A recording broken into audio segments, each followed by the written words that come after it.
As I said, I think there's a bit of a different perspective where we had a lot of discussion and interesting observations about stakeholders, and I think there are obviously many issues that align, particularly the issue of access and how reflective our universities are, whether they're public or private, with the overall population defined in some way. And so that is, I think, one of the elements that also differentiates California in compared to many other parts of the world is what is the role of these institutions in a larger system of education, public or otherwise, and that's a distinguishing aspect of any discussion about California. I will note that we have organized kind of the way that we're going to talk about this very expansive subject in these kind of four categories of university mission and within a system broadly defined, including access, what's its role in access. We have the core mission of teaching and research, public service and economic engagement, and then also related, very importantly, is governance management and accountability. So this is just a way to frame creating spheres of policy that we can discuss the California side of this discussion. And so briefly, macro, what's happening in the world. As Carolina noted, California has its story of declining public investment. These charts simply give you a sense of the change, whereas state funding was such an important core aspect of the budget for the University of California historically. At its peak, I think it was 80% of a very different kind of University of California 50 years or 60 years ago, because the research side has so grown so much in other activities. But you can see this shift where tuition has become a much more significant component of the general operating budget. And it is always important when you're talking about budgets to think of operating budget and then capital budget, because those are two different sides of a very important budget equation. So, and then you can see this rising role in terms of tuition for paying on this chart on the right side for students paying for the educational costs, but at the same time, which reflects the bottom chart, rising student to faculty ratios, there's an adjustment in that data set because they're starting to include faculty that are funded outside of state funds. That's that drop you see right there. But we're seeing that basically student faculty ratios are generally rising. That's part of the budgetary scene. And we are getting, one could say, politicians might say, more efficient because we're spending less per student. But there are, I think we all understand that there are quality aspects to that kind of a shift. So this is a major component in our world and how we deal with our public role, and we'll come back to this theme a number of times. So I'm going to talk about this issue of the university's role in the larger system so that our Chilean colleagues have a stronger sense of that, and the issues of access. So it's not, we can't talk about all of these issues. This is a scoping of the range of issues that one might talk about in terms of the role of the University of California and Berkeley specifically in a larger system and its role in access, in reflecting the population of a distinct area of service. But I'll touch on some of these issues, but we can't obviously get into all of them. So one historical thing you have to understand is that the University of California is part of a coherent network and structure of higher education that really goes back to the 1920s and before, and that's with the development of the community colleges, which in fact this campus in Berkeley was very important in promoting and developing the idea of the associative arts degree, which you've probably heard of, which is also used in many other parts of the world now, including Japan, has its origins right here on this campus in the School of Education. The dean of that school promoted this idea of first 2 years at a local, basically an extension of the high school, could serve as the first 2 years at Berkeley, and then providing a transfer function that students could actually come to Berkeley if they couldn't get in at the freshman level, or perhaps they chose not to, or had different career paths or different interests. So you can see this overall tremendous growth in the community colleges, which is that top line. And you can see the relative roles in terms of serving the total population of the other two public segments, the University of California, which is that bottom blue line, and then the California, what became the California State University. And then you can also see the significant role of private institutions, but still relatively small in terms of undergraduate education. Particularly, this is all students, but huge reliance on the public system in California and generally in Western states.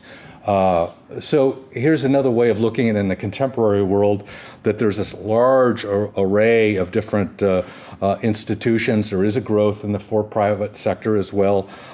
This map shows the public location of institutions, which pretty much align with population centers within the state. So obviously a vast network of institutions that are linked in various ways, and specifically related to the transfer function, which I'll come back to a little bit. But here's another snapshot of the public system and where the students are and their total numbers within the state. You can see that the public segment is the largest, around 80% of the entire number of students. But the thing that many people don't understand, either in California and elsewhere, is how many of these students are in community colleges.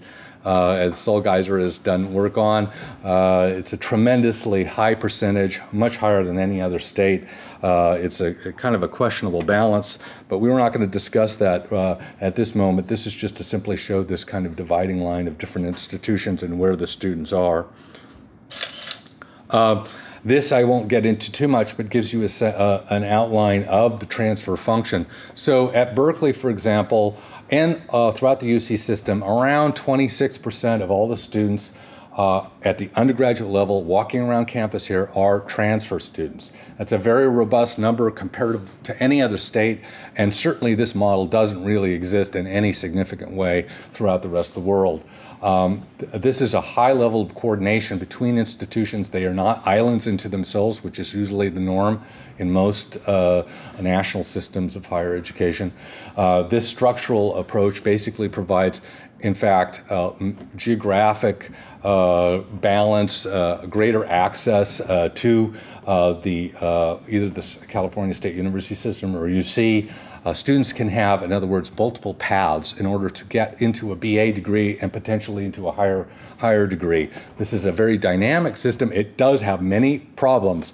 I don't mean to over-romanticize it, but it is a very significant component, I think, for being able to justify having public funds for a highly selective research-intensive university. It doesn't sit into itself. It's not inaccessible to a wide range of people, and I'll show you some numbers to give you a sense of that. Now, just looking at the University of California, obviously Berkeley is one part, and our focus is Berkeley to a large degree, but we've kind of combined elements that will talk about the UC system as a whole. This gives you a sense of that overall growth rate. I think an interesting thing to understand, too, is that the number of graduate students in the University of California is relatively small as a percentage compared to other top-ranked selective institutions. It's an interesting part that relates a lot to public funding over time, but it's also, I think, of great concern, partly for the internal budgeting dynamics for the university, but more importantly for the labor needs of the state of California. There is an actual need. The university perhaps could provide it, but it doesn't have the resources to do it. But this also gives you a sense also of how important the medical schools are, and please keep in mind that Berkeley is very unusual, being a top-ranked university that does not have a medical school. So that changes dynamics a lot. Here's a general outline, again, I won't go through it all, of the internal structure of the University of California. And again, to note how important federal funding is. In fact, it's a much larger contributor to the overall budget of the University of California. than state funding or tuition. But the University of California, not including the national labs, is a $24 billion, actually, I think it's actually 27, I think I'm a little bit behind, operation. Tremendous amount of money, obviously, very large. That's a budget larger than many nations, some states. But this is part of this mission differential structure in which the University of California is anointed as in its public mission to be both a teaching and research intensive institution, and has a strong and historical role in public service, which we'll return to. And selecting in that larger pool of students the top 12.5 roughly percent of high school graduates at the freshman level, and then with various structural guarantees to have transfer students come in. For example, there's a rule that's been was in place before but was solidified in 1960 that 60% of the students at the University of California should be upper division. In other words, they should be at the undergraduate level at the level of junior or senior, the third and fourth year of their academic program. This is to make sure there's space for the transfer students to come into the system. So it's a structural approach which is highly mission differentiated and linked with the other institutions in various forms by the transfer function and other kinds of criteria, for example, in setting curriculum, a uniform curriculum among the high schools working with the California State University. So this is just, again, a macro kind of look at the vast array of activities and sites that the university has that relate highly to their public service mission. And I know that Henry will talk a little bit more about that. I don't know if you can see the outline. They're not just the campuses, but natural reserve systems, medical centers, community outreach and business development activities. So this is just to give a sense of a wide array of the university's activities. Now, this is to say, this is an important point that is not necessarily understood, and that is that the public, at least internationally, and that is that public universities in the United States still are largely at the undergraduate level, although it's changing, focused on the population in their state, that they have a sense of their full responsibilities within that state. And that's a very different model than the top research private universities, which really see their pool at the undergraduate level as being international, U.S.-wide. Stanford, I think, still doesn't have a high percentage of international students. It might be 15%, but they're drawing students. Well, they had a historical link to California from throughout the nation. But you can see these draws. This is simply where are the students coming from within the state. And originally the concept to geographic expansion of UC was that they would have very distinct service areas. They could recruit students outside that, but they were serving a specific area of the state. And you can see that kind of holds, but you can see a UC Merced, for example, and how important it is for drawing students in the Central Valley. And that was one of the objectives to having one of the campuses of the University of California located there. This just gives you a sense of the difference between public and private AAUs and what is the profile of the students and where they come from. As I said before, if you look at the public AAUs as the Association of American Universities, about 60 of the top universities, public and private, about evenly split. And so they're all research-intensive universities. You can see this very significant difference between the publics and the privates in terms of what kind of students they draw.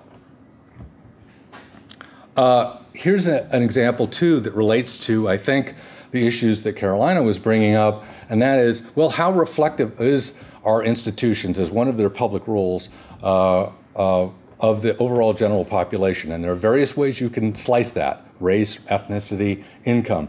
In this particular case, we're looking at income. This is the number of Pell Grant students in a selection of various universities.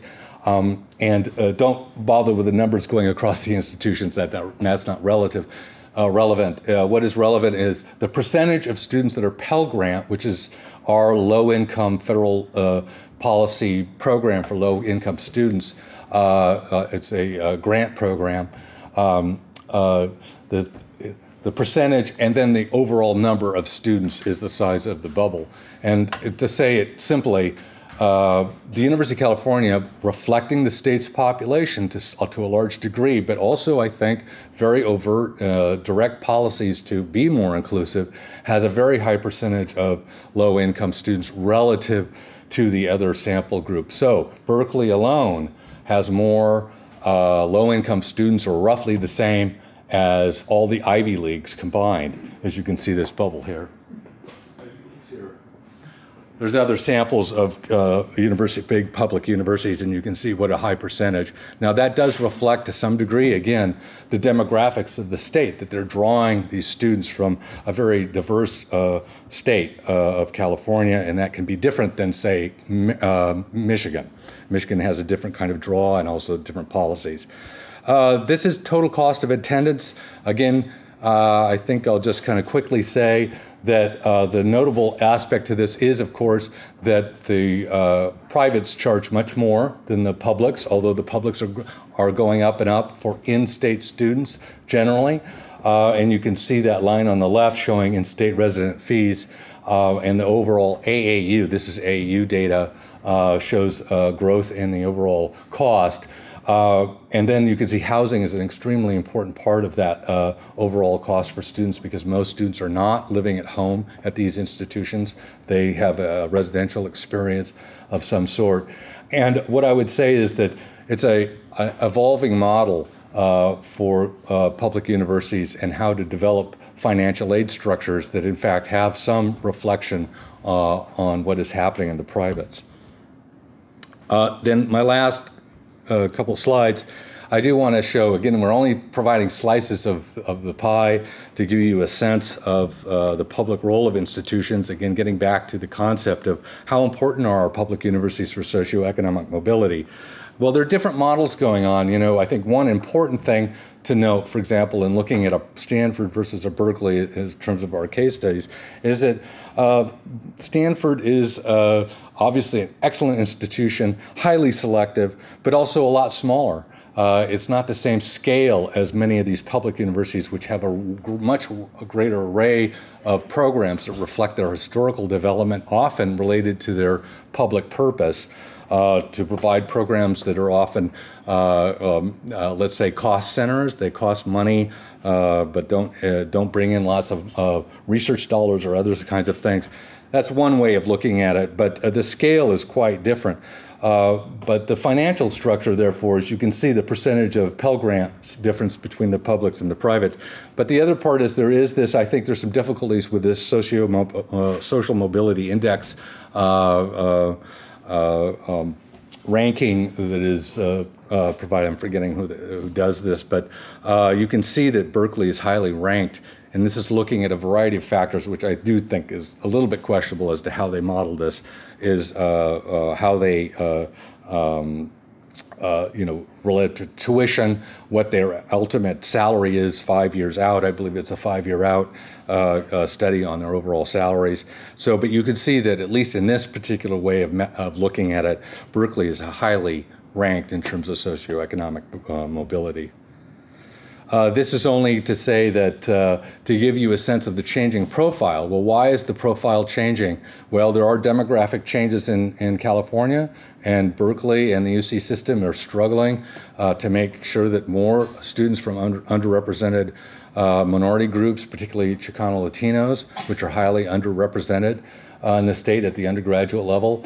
But the other thing you can see that's growing so drastically, well, not drastically, but significantly, is the number of international and out-of-state students.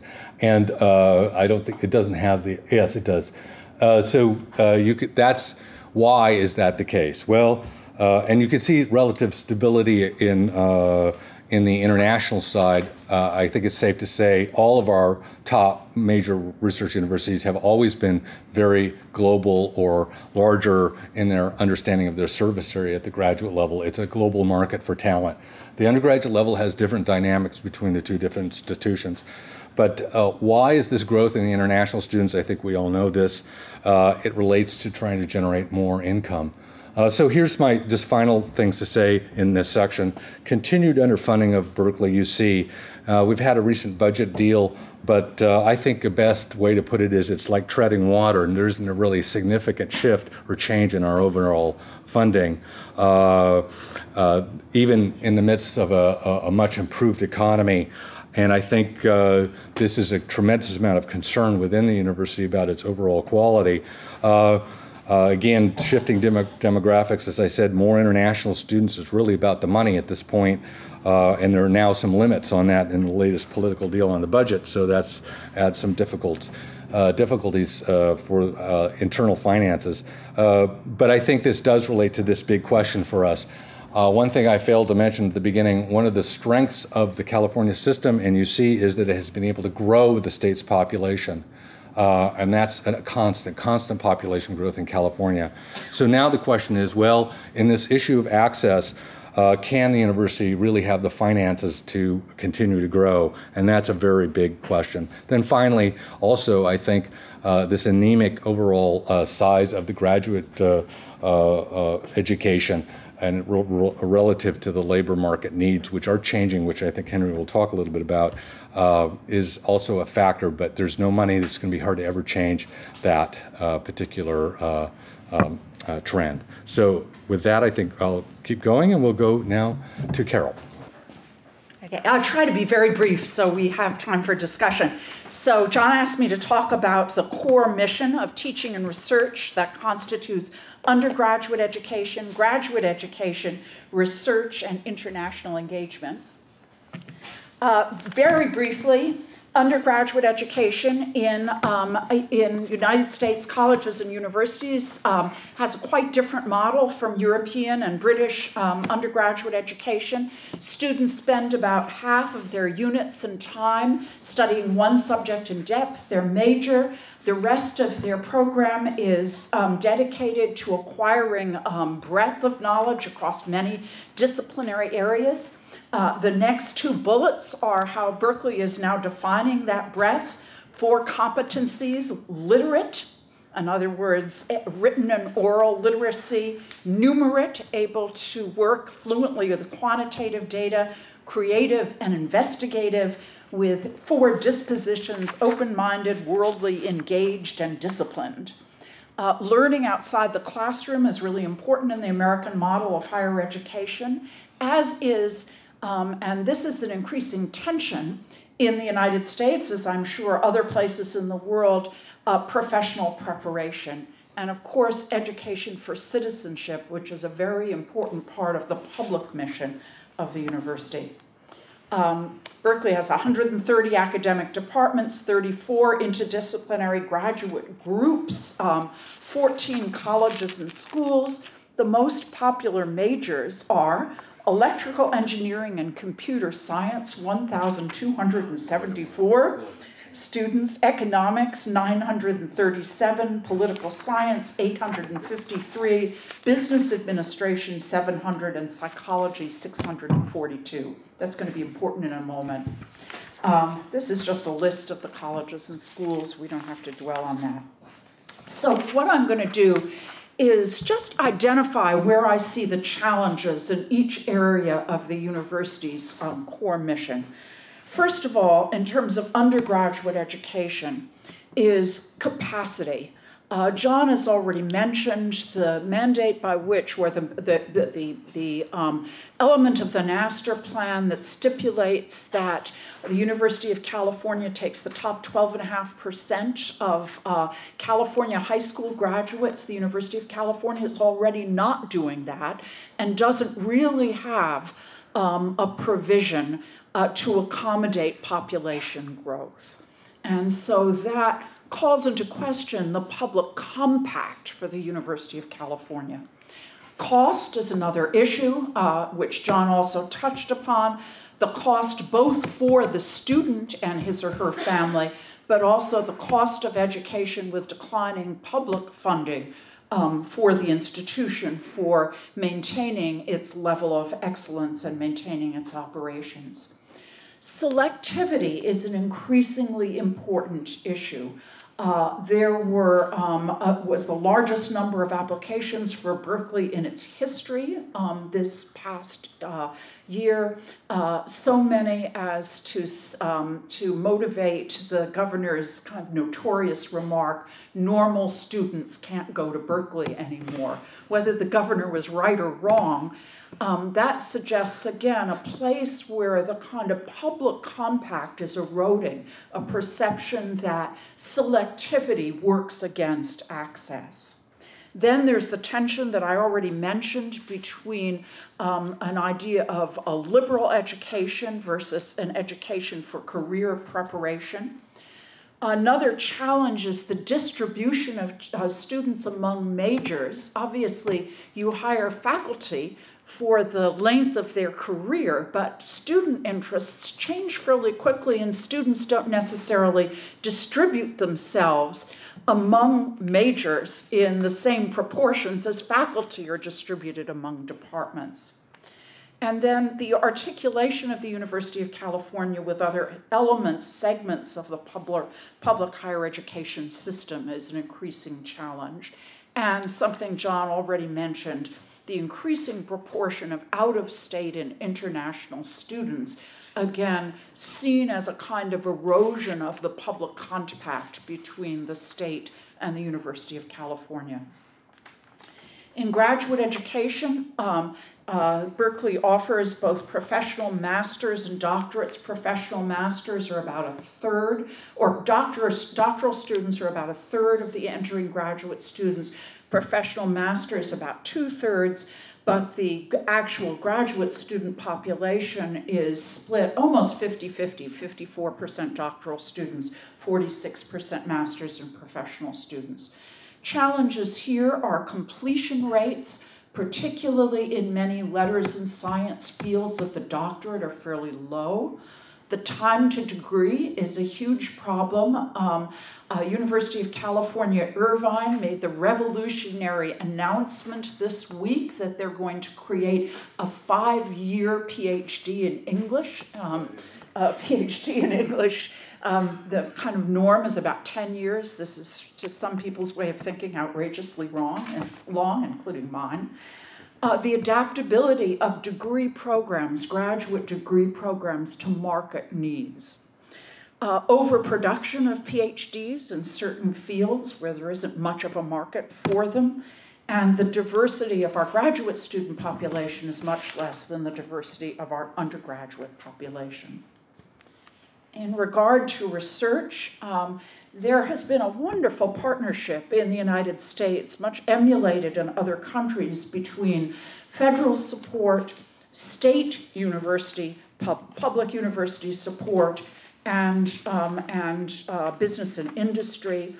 That compact is really being renegotiated. There is declining federal funding for research, so it's much more competitive to get federal funding. That has eaten away at the balance between basic and applied research. And there is an evolving relationship with industry, more industry funding of research, but with it concomitant issues of intellectual property and proprietary interests in that research. And then there is, I think, a growing tension with the teaching mission of the university, as faculty are more and more motivated but to chase after research dollars, which are harder to get. And then finally, I was interested that John put international engagement as one of the core missions of the university. Did it not? Sorry. I just meant it as a policy sphere. It's not a founding purpose of the land-grant university.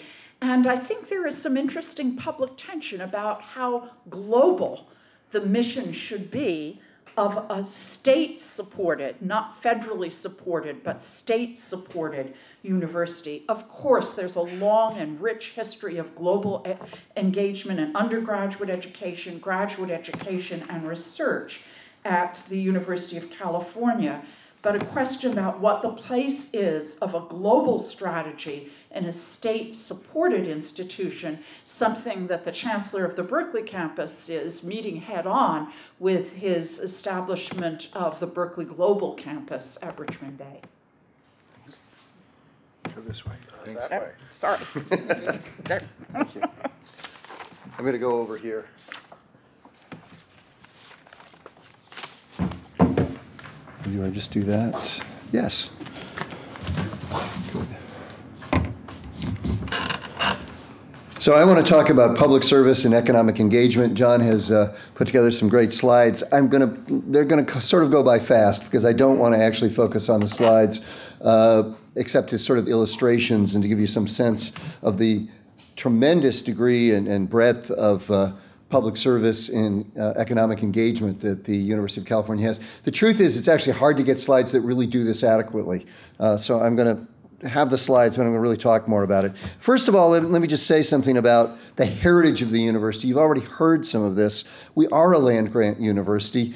In the land-grant legislation, there was a focus on providing service to the state in both agriculture and technical kinds of pursuits. So there has been in the DNA of the University of California a sense that there should be, must be, will be public service. And so that's a really important thing to know. Second of all, the access to the University of California, it's not actually something that goes back that far, and it'd be interesting to trace a little more about how this has become such an important theme in the University of California. I think it started out with the notion that we were just sort of free, basically. You didn't have to pay tuition, so that provided access sort of automatically. But it's really become a very important principle, I think, for administrators and for faculty on this campus, and I think mostly in the last 20 or 30 years. That's just my sense. Others may have other thoughts about that. Judd, I'd be interested in, and Carol, who have been here a lot longer, what you think about when that really became so important. But it certainly is a fundamental concern right now of administrators who believe it's incredibly important that we maintain a university with access, and that's one of the distinguishing, defining features of what we do, and I think for the faculty as well. And I honestly believe that our faculty take lower paychecks, are willing to sacrifice income they could get by going to other places because they believe so much in the mission of this university with respect to public service and access. And at least certainly they talk a lot about it. And it is certainly the case that our faculty do get paid at a lower rate than many in private universities and even in other public universities. So something is holding them here. Perhaps it's the weather.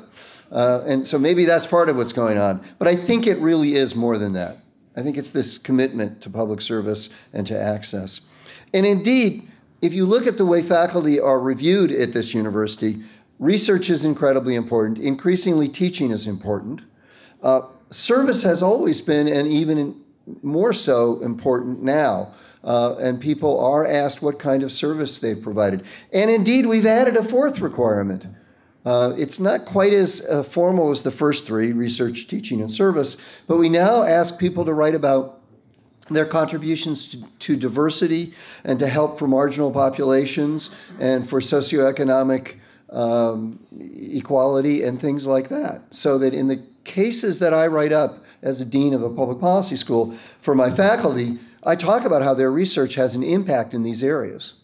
And there's other ways they can do it other than just their research. They could try to make sure that they work with undergraduates to help underrepresented minorities in the programs in which they teach and a variety of things like that. So that's quite an important thing increasingly for our faculty, and they do get points for that. Let me just go to the first slide here to sort of say something about the wide range of public service activities. I'm going to show you some slides John put together in a minute which sort of illustrates some of these things. There's also the knowledge production. You could think that the top things are public service in the definitions we heard earlier, and the knowledge production is the public goods aspect of what we do. The labor force needs is the human capital that we provide our students with, and intellectual capital. And then the economic impact even goes beyond human capital because it's the new research ideas, the entrepreneurs. And by the way, this is not just in the economic sphere. It's really important that one of the things a great university does is it also provides new ideas in the arts and the humanities, in all spheres of life, not just economic spheres. It's very hard sometimes to measure those. It's hard enough to measure the ones that have to do with new entrepreneurship and new ideas in the marketplace. It's even harder to measure the impact of the University of California with respect to, say, American culture. But it's really worth thinking for a moment, what would America be like without Berkeley? I think it'd be a different place. Berkeley's been enormously important in this society. And in fact, it's hard to think of another university that has been as important in the kinds of impacts it's had on the culture of a society. So let me just show you some of these nice slides that just sort of illustrate. This is information on UC Business and Economic Development, Community and Social Services, Cultural Resources and the Arts, Public Policy and University Extension Programs, and just sort of where they're located. And this is for the entire University of California. The important point here is to notice just how much there is and how it's all over the state. The next slide shows you UC Health Services, nutrition programs, natural reserve sites. One of the things most people don't know is we have something like 100, I think, natural reserve sites around the state that provide for research for UC academics, but often provide for other kinds of things for people to go and visit and to learn about nature and so forth. So that's a pretty extraordinary thing. And then there's public policy and university extension programs. So the university is doing an enormous number of things. This says something about our impact in terms of employment. These are great charts, and if you're a data geek, you'd love to get into them, but I'm not going to get into detail about them. It tells the different industries across the bottom that people are employed in, and which of our kinds of well, actually, I'm sorry, in this one it's up and down, yeah. The other ones are across the bottom. But this is the majors in various areas and where they end up. And it's got face validity because it turns out people in engineering do end up in engineering. That's nice to know. People who do business do end up in business, just... There's business. I think this is 5 years out, isn't it? Right, that's fine, yeah. Yeah, it's over years, too, what happens over time. But the most important thing is just notice that people in business end up in business, and that this is where they go to begin with, and then 10 years out, what proportion of them are in that. This is engineering, and this is engineering, I think, and they were engineering majors. So it's got face validity. But what it says is that an enormous number of people in these various fields do, in fact, end up in industries that are important for the state of California.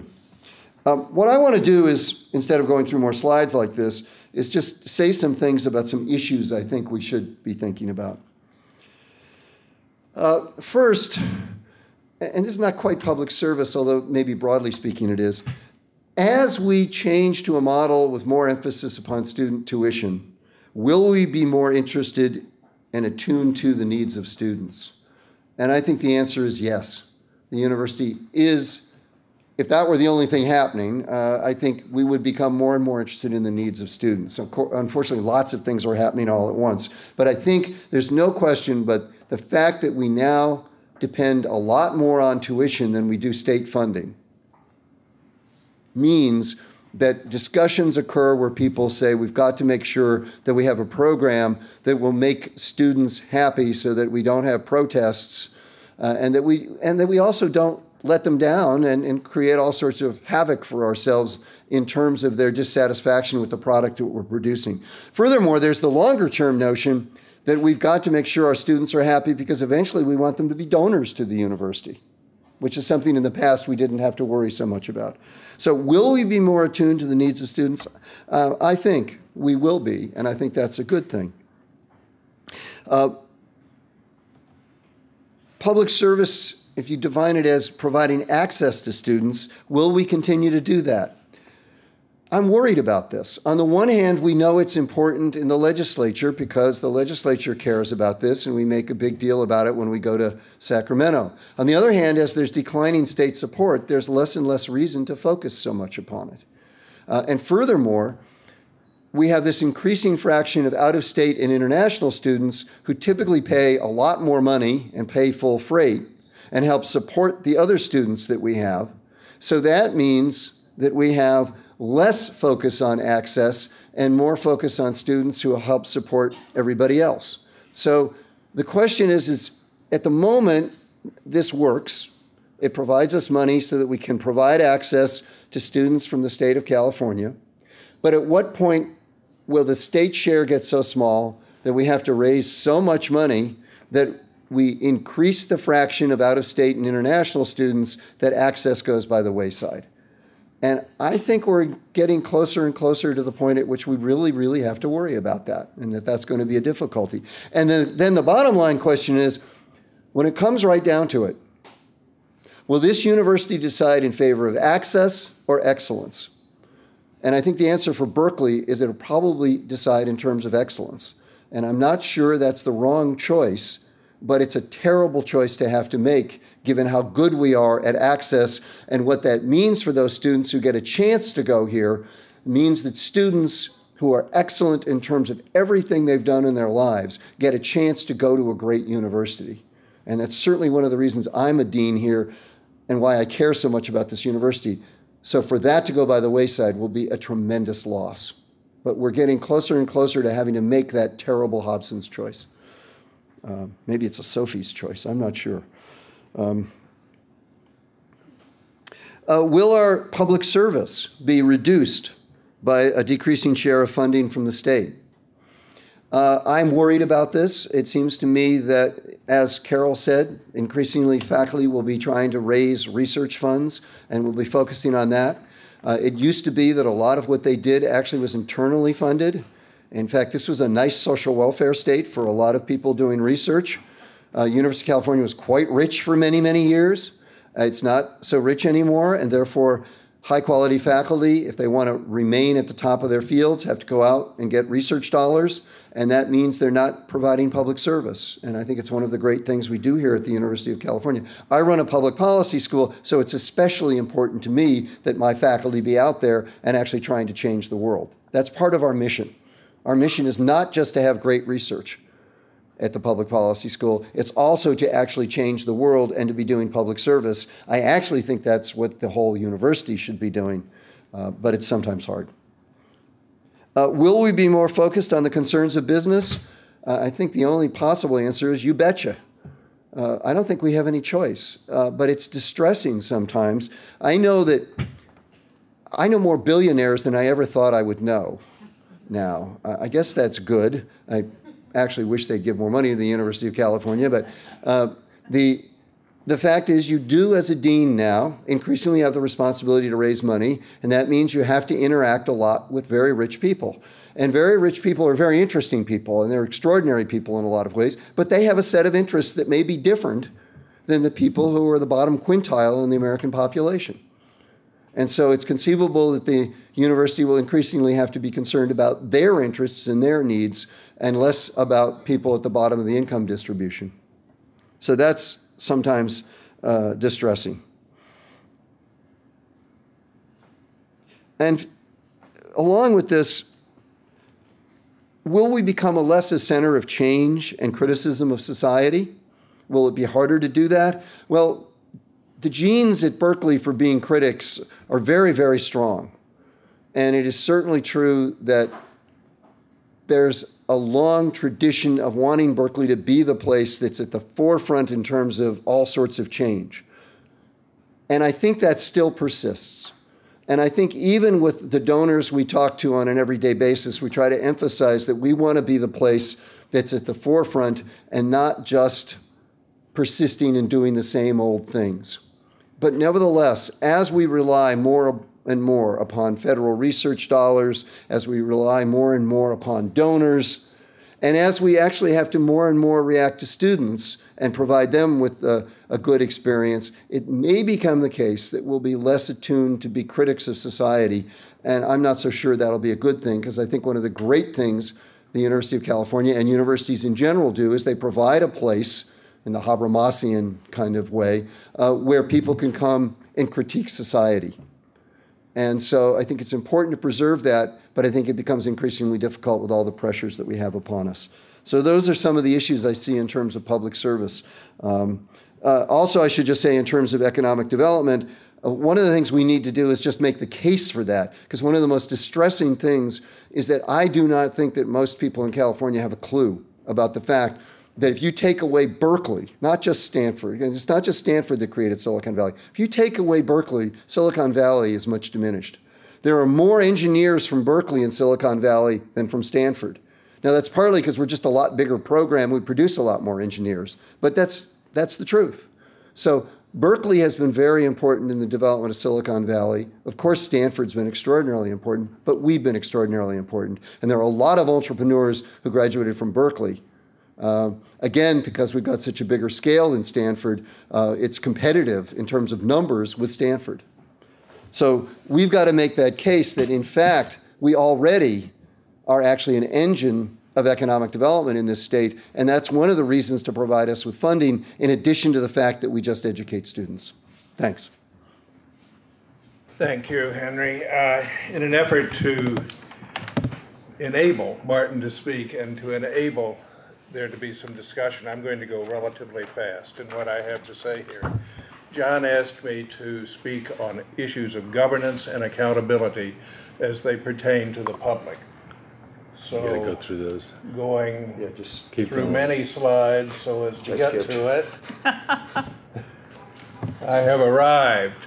This is a diagram that several of you have seen before, but it's an effort to portray the governance, the administrative governance of the University of California on just the academic side. The point to be made from this, points are two. One is that it's a very large system. You have an entire university and you have 10 campuses within it. That's the blue lines. The red lines show you that we have shared governance, so there's a very important role at both the university-wide level and the campus level of consultation with the faculty through their organization, the Academic Senate. There are also very important roles within the 10 campus university for what's shown in green, meetings at intervals of typically a month to 2 months, those who have like duties within the various campuses. Now,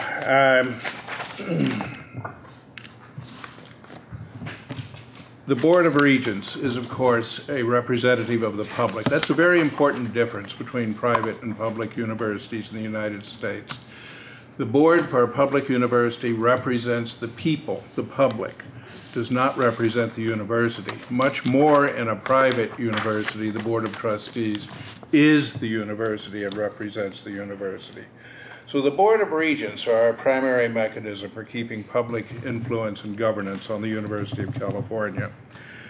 We have other mechanisms as well. There are ways in which accountability is brought in various ways.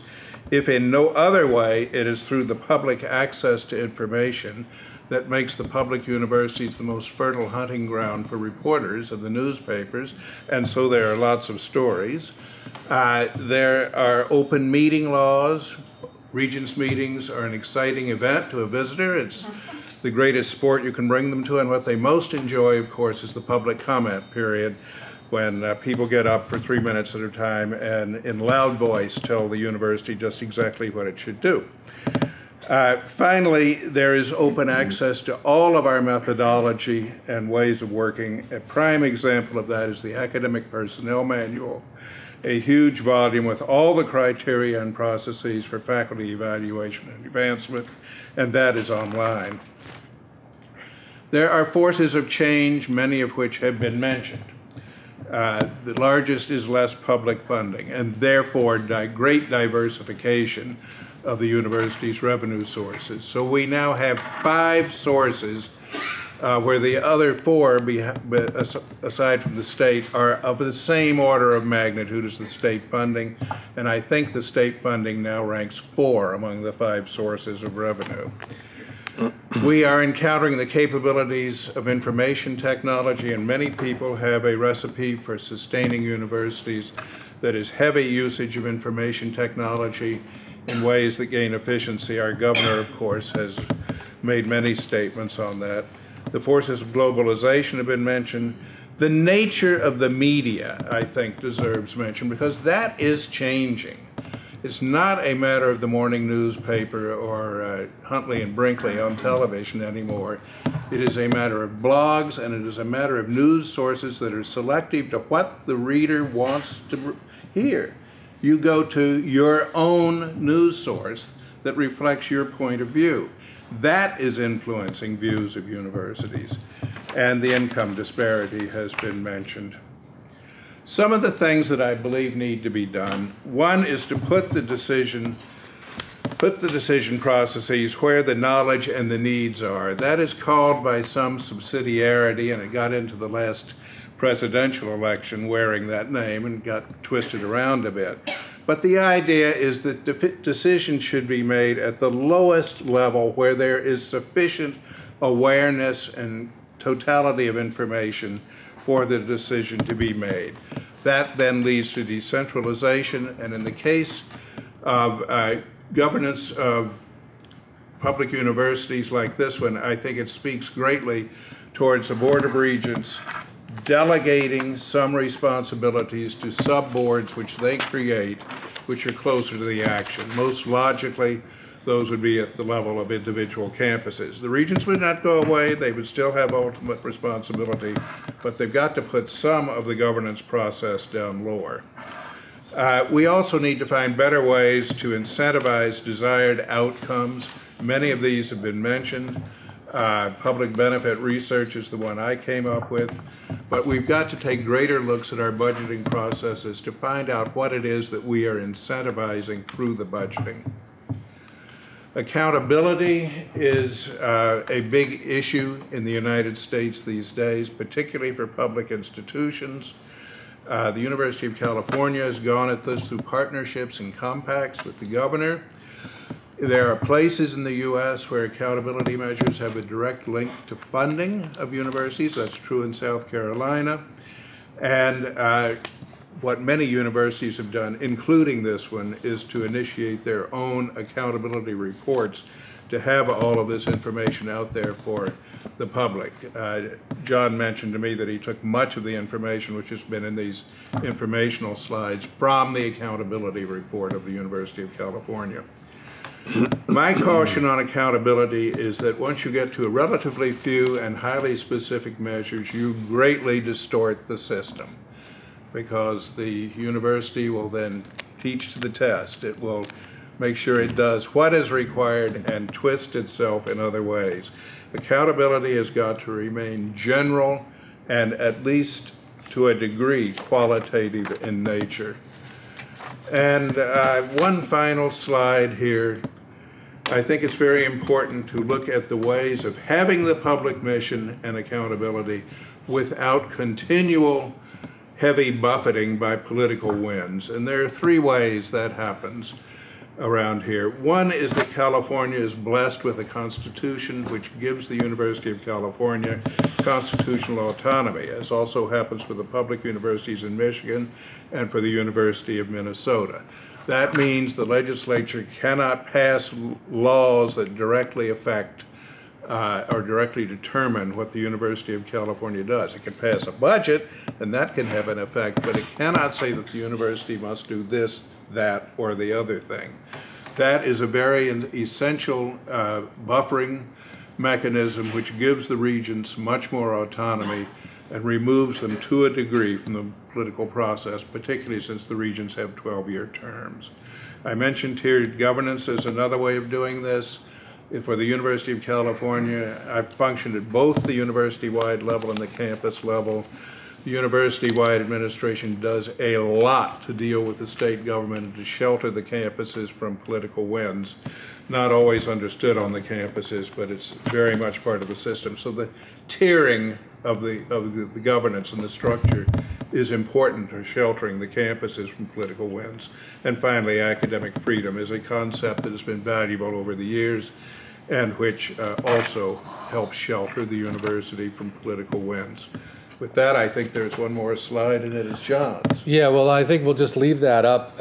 Actually, this was kind of the broader questions, and Henry noted, or actually discussed in various ways, many of them, and I think we should go to Martin and give Martin the time so he can make comments, and we might just bleed a little bit past our 5:30 end time. I presume the reception is ready to go when we want. Okay, so, okay, great.